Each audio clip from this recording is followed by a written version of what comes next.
Chapter 28. Only Charlie Left. Which room shall it be next? Said Mr. Wonka as he turned away and darted into the elevator. Come on, hurry up. We must get along. And how many children are there left now? Little Charlie looked at Grandpa Joe, and Grandpa Joe looked back at little Charlie. But Mr. Wonka, Grandpa Joe called after him, there's only Charlie left now. Mr. Wonka swung round and stared at Charlie. There was a silence. Charlie stood there, holding tightly onto Grandpa Joe's hand. You mean you're the only one left? Mr. Wonka said, pretending to be surprised. Why, yes, whispered Charlie. Yes. Mr. Wonka suddenly exploded with excitement. But my dear boy, he cried out, that means you've won. He rushed out of the elevator and started shaking Charlie's hand so furiously it nearly came off. Oh, I do congratulate you, he cried. I really do. I'm absolutely delighted. It couldn't be better. How wonderful this is. I had a hunch, right from the beginning, that it was going to be you. Well done, Charlie. Well done. This is terrific. Now the fun is really going to start. But we mustn't dally. There's even less time to lose now than there was before. There was an enormous number of things to do before the day is out. Just think of the arrangements that have to be made, and the people we have to fetch. But luckily for us, we have the great glass elevator to speed things up. Jump in, my dear Charlie, jump in. You too, Grandpa Joe, sir. No, after you. That's the way. Now then. This time I shall choose the button we are going to press. Mr. Wonka's bright blue twinkling eyes rested for a moment on Charlie's face. Something crazy is going to happen now, Charlie. But he wasn't frightened. He wasn't even nervous. He was just terrifically excited. And so was Grandpa Joe.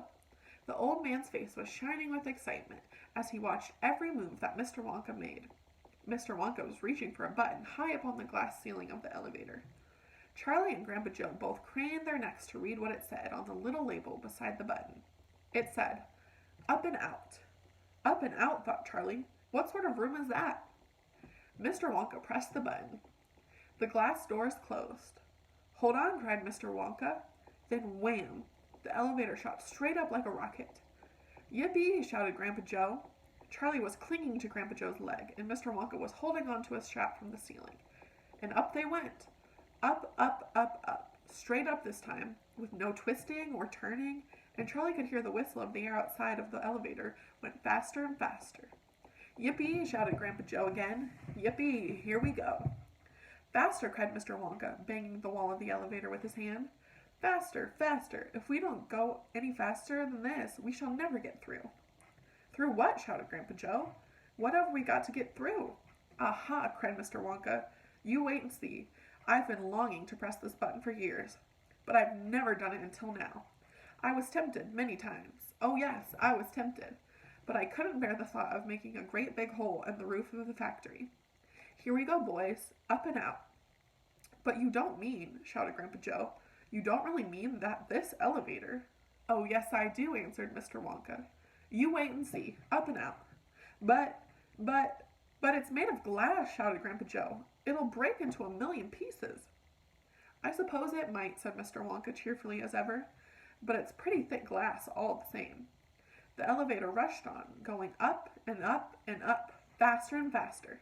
Then suddenly, crash! And the most tremendous noise of splintering wood and broken tiles came from directly above their heads, and Grandpa Joe shouted, Help! It's the end! We're done for! And Mr. Wonka said, No, we're not! We're through! We're out! Sure enough, the elevator had shot right up through the roof of the factory and was now rising into the sky like a rocket, and the sunshine was pouring in through the glass roof. In 5 seconds, they were 1,000 feet up in the sky. The elevator's gone mad, shouted Grandpa Joe.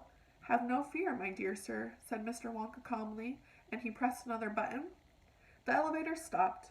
It stopped and hung in midair, hovering like a helicopter, hovering over the factory, and over the very town itself, which lay spread out below them like a picture on a postcard.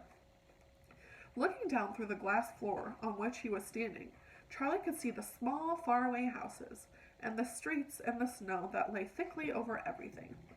It was an eerie and frightening feeling to be standing on clear glass high up in the sky. It made you feel that you weren't standing on anything at all. Are we all right? Cried Grandpa Joe.